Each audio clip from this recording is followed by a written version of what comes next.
we got to go. Now, you say you read a lot. Yeah. And you have a lot of wisdom. So the first thing I want to know is, how did you obtain this wisdom throughout life? Like, is there somebody special in your life that told you to do this, or was it the OGs back in the day? My grandmother's still alive, 83 years old. My grandfather died, who was married to my grandmother in his 80s. He was still alive. So I've been soaking up game from what I describe as the old niggers. Because that's what they was called. And they take pride in being, they take pride in the word. It's not a shameful word. It's a word that we've taken and identify ourselves as, because we don't have another name to go off of. It was a name that was given to us, and they never took it away. They still call us. Make one of them mad enough. Yeah. So I got a mentor who's like my father, who's been in my life for like the last 15 years. He's 78 years old, born 1945. So I've been sitting amongst our elders, homie, listening. Those that's so old, they're not offended by the word. It's their children who are, because they're not. Couldn't read or write, but they could grow food. They couldn't do calculus, they couldn't do algebra, they couldn't do pre-algebra, but they can do the metrics and the measurements on a foundation to build a house.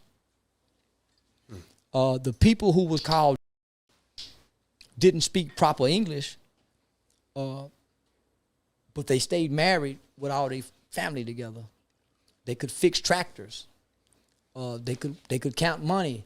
They had land.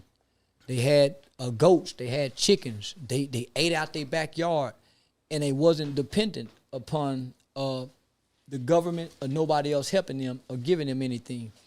And they couldn't read none of the books that was in the library. So here we come, the black, the Negro, the African American, who can read everything, can speak all the English language, who know everything, know history, but we don't know how to grow food. We can't build a house. We don't know how to fix nothing. We're dependent upon something. Something break down in the house, we got to call somebody. If the white man get mad at us and cut all black folks' life off and say, we don't know what to do. If Walmart closed down and say, or the grocery store say, hey, we only open on Tuesdays, we don't know what to do. The knew what to do. Not only did the knew what to do, they had vibrant communities. Rosewood, right out here in Florida. Slocum, Texas.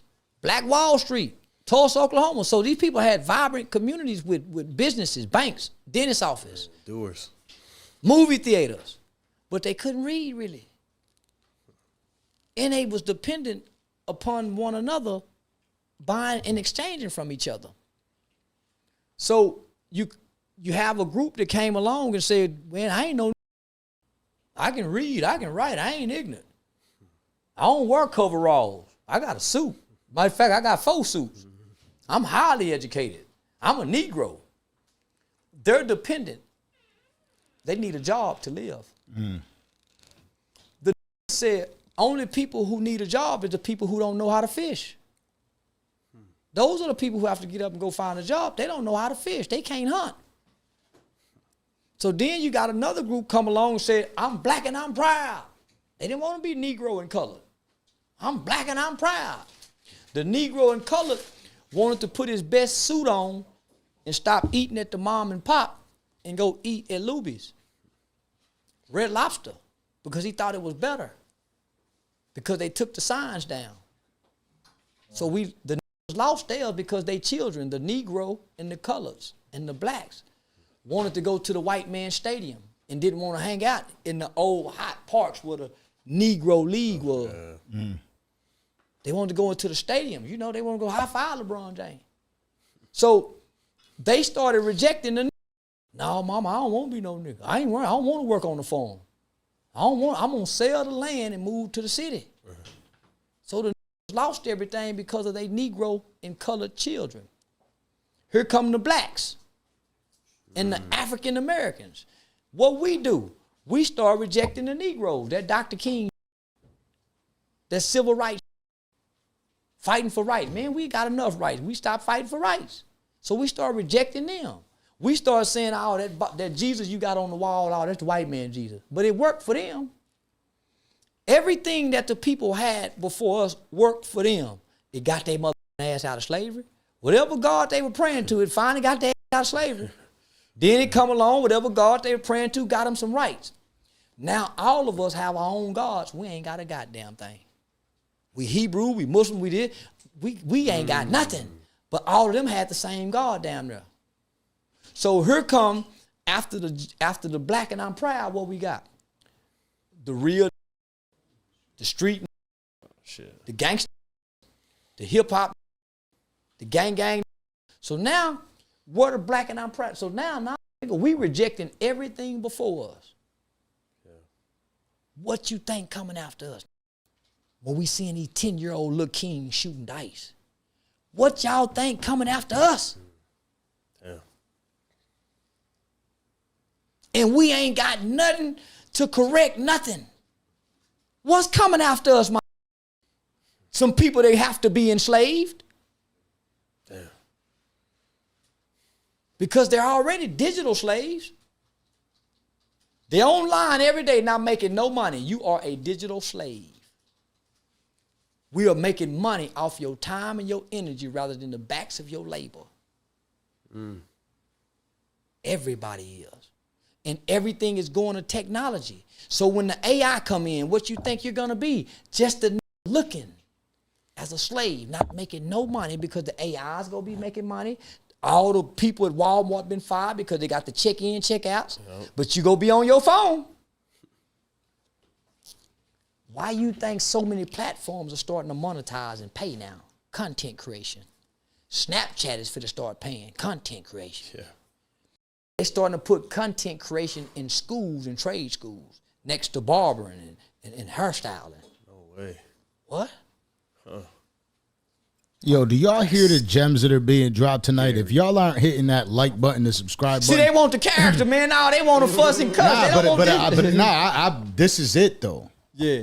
You know what I mean? For me, this is it. This is what it's all about. Yes, sir. I feel like if we could educate the youth, if we could educate people in general, if we could speak to people in general so they stop thinking that it's all a gimmick, is what's most important for me. Let me just say this.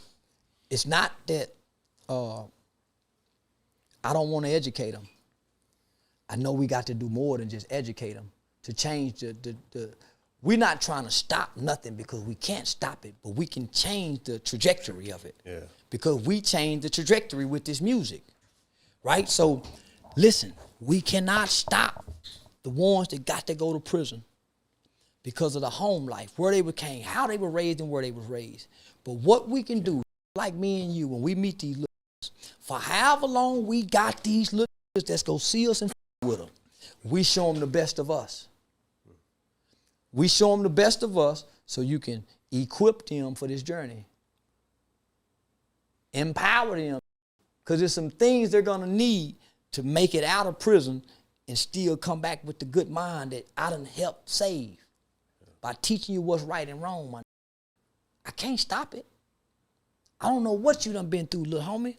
So what I'm going to do is I'm going to help equip you for this journey. It's just like a soldier, warrior. You need to make sure you got the right boots. He got his canteen to put his water in. He got his, equip the young nigga, man. Right. Teach him right from wrong. Do people reach out?